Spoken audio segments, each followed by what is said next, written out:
is the regulation of water along the nephron. So before we look at water, let's quickly recap what we have done. So if you remember, what happens at the Bowman's capsule, grade 11s? At this area? Filtration. So we have blood that is coming into the glomerulus. Okay, what is the name of this one? Arterial. Afferent arteriole. And then we have a blood vessel that is leaving. And this one's called the efferent arteriole. Okay? And what builds up here at this particular point?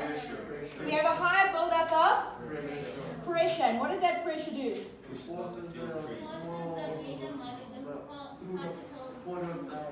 Not the bigger ones, smaller ones.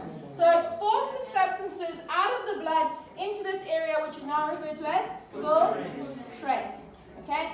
And things that it's going to filter: water, salts, waste products, urea, sugar, etc. Okay, so it filters out a whole bunch of stuff. Do blood cells go through? No. Plasma proteins go through? No. Okay. So then we have the first part of this is called the proximal convoluted tubule. We have the loop of Henle. Okay. Here we're going to reabsorb.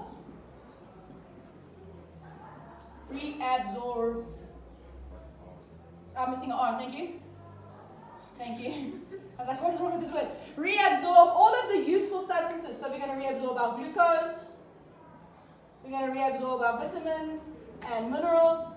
We're going to reabsorb amino acids, fatty acids, anything that we kind of desire to have in our system that is useful.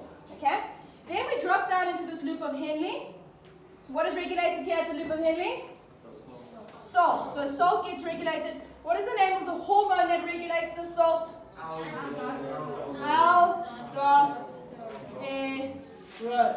Okay, so aldosterone, which is produced from the adrenal gland, regulates salt. Then we get into this area over here, which regulates pH. Now, I'm not going to put pH on here because I don't want to get it complicated. So we spoke about how we regulate pH. If the blood is too acidic, so if it is too acidic, what do we want to get rid of? So we excrete what? Hydrogen, and we reabsorb HCO3 minus bicarbonate. And if it's too alkaline, it's the opposite. Everybody happy with that? We're now on to the regulation of water. Specifically looking at the regulation of water, and that also happens at this area here, at the distal convoluted tubule. This is the distal convoluted tubule, as well as in this area over here called the collecting ducts. Collecting ducts. Okay, so we have our collecting ducts and we have our distal convoluted tubule. Now, water is also regulated with a hormone, or under the influence of a hormone. That hormone is released by a gland in the brain. So in the brain there's a specific gland, and that gland is called the pituitary gland. Pituitary gland. So we are here in the brain. I'm just going to do brain over here.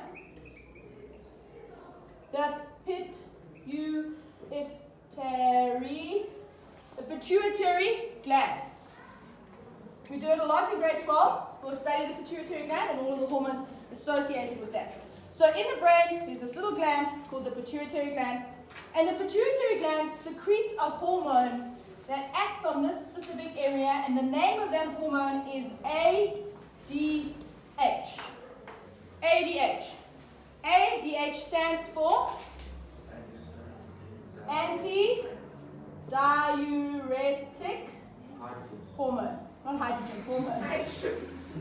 Hormone, it's a hormone, okay? Anti-diuretic hormone, ADH. Is everybody happy with what I've said so far? So we have the pituitary gland, it releases ADH, anti-diuretic hormone, and it will release this hormone when we have insufficient water in our blood. So when we need to conserve water, what kind of day would we have that we need to conserve water? What are some of the reasons why we need to conserve water? A hot day. Why? What's happening on a hot day? You're sweating. So on a hot day, you lose a lot of water through sweat. So you need to obviously kind of conserve water because you don't want to lose water, more water in urine production. So on a hot day, we produce a lot of antidiuretic hormone, or if you've not taken in enough, water. So if you haven't drunk enough, if you haven't taken in enough water, or if it's a hot day and you sweat a lot, or if you've been exercising a lot, you lose a lot of sweat, you lose a lot of water, we're going to release this antidiuretic hormone. From what gland? The pituitary gland in the brain. Travels in the blood and it gets to this area here. And what it does is it makes the walls of the distal convoluted tubule more permeable. It makes them more permeable to water. Makes it I wouldn't say it makes holes like I've just put, I'm just trying to illustrate it. So there's water that's coming along here, and you're going to reabsorb more water. You're going to take it all out of the urine. Are you all happy with that? So it makes it more permeable to water, and then water leaves these tubules and is reabsorbed. When you reabsorb that water, you're conserving water. What's going to happen to the urine? There's going to be less. You're going to decrease urine volume production. Okay. You're going to have less urine being excreted because there's now less water filling it up, excreting urine. Are we all happy with this concept? So what hormone regulates water control? ADH, anti-diuretic hormone. Anti-diuretic hormone. Okay. A diuretic is something that stimulates urination, just by the way. So a tea is a natural diuretic. Have you ever noticed, if you have a cup of tea, half an hour later, you've got to go to the bathroom, right? Okay? That is because it's a diuretic. A diuretic stimulates urination. So this is an anti means against or opposite. So against the urination hormone.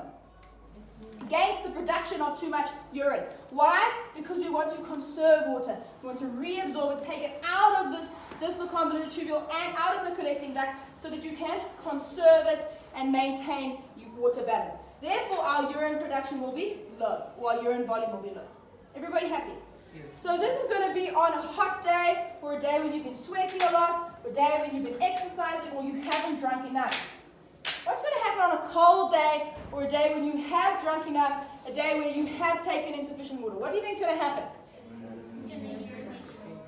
Okay, so we need to start with the hormone, guys. The pituitary gland will decrease ADH, or not produce ADH. Make sense? Yes. Okay, so it will stop ADH. If you don't have ADH, now the walls will remain impermeable. Do you see that? Yes. And so water will stay in the tubes. So instead, we will keep our water. Hope you're paying attention. I'm doing the correction in red. Yes? So water will remain in these tubules. Yes? What will happen to our urine volume? We will have an increased urine volume. This is on a cold day, or you've taken in water. You've had a sufficient urine intake. Urine intake. Whoa, never had urine intake. Water intake. We don't want to intake urine. Okay. Gross. Some people do, but okay. Are we all happy with water regulation? Yes. Name the hormone that regulates water. ADH. Name the water that regulates. Name the hormone that regulates salt. Don't confuse those two. Okay. Aldosterone. Aldosterone. ADH. ADH from the pituitary gland. It increases the permeability of the walls of the distal convoluted tubule and the collecting duct, so you reabsorb more water. Conserving water, urine volume is low. Okay, that's it for water.